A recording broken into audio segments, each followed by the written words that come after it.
ಶ್ರೀ ರೇಣುಕಾದೇವಿಗೆ ನಮಸ್ಕಾರ ಹೇಳಿ. ಶ್ರೀ ರೇಣುಕಾದೇವಿಗೆ ನಮಸ್ಕಾರ ಹೇಳಿ. ಶ್ರೀ ರೇಣುಕಾದೇವಿಯ ದರ್ಶನ ಮಾಡಲಿಕ್ಕೆ ಮತ್ತೊಮ್ಮೆ ಬಂದಿದ್ದೇನೆ, 3ನೇ ಸಾರಿ ಇದು. ಹಾಗೆ ಜಮದಗ್ನಿಗಳ ಒಂದು ಆಶೀರ್ವಾದ ಪಡೆದು ಹೆಚ್ಚಿನ ರೀತಿಯ ವಿದ್ಯೆಗಳನ್ನು ಕಲಿಬೇಕು ಅಂತ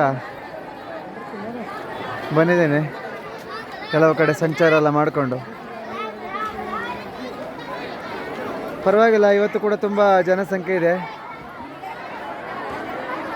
ಎಲ್ಲರೂ ಹೇಳಿ ಶ್ರೀ ರೇಣುಕಾದೇವಿಗೆ ನಮಸ್ಕಾರ. ಅಲ್ಲಿ ಕಾಣುವಂಥದ್ದು ರೇಣುಕಾದೇವರ ಗರ್ಭಗುಡಿ, ಅಲ್ಲಿ ಮೇಲೆ ಕಾಣುವಂಥದ್ದು ಪರಶುರಾಮರ ಗರ್ಭಗುಡಿ, ಅಲ್ಲಿ ಮೇಲೆ ಕಾಣುವಂಥದ್ದು ಶ್ರೀ ಜಮದಗ್ನಿಯವರ ಗರ್ಭಗುಡಿ. ಎಲ್ಲರೂ ಹೇಳಿ ಶ್ರೀ ಜಮದಗ್ನಿಯವರಿಗೆ ನಮಸ್ಕಾರ. ಎಲ್ಲರೂ ಹೇಳಿ ಶ್ರೀ ರೇಣುಕಾದೇವಿಗೆ ನಮಸ್ಕಾರ.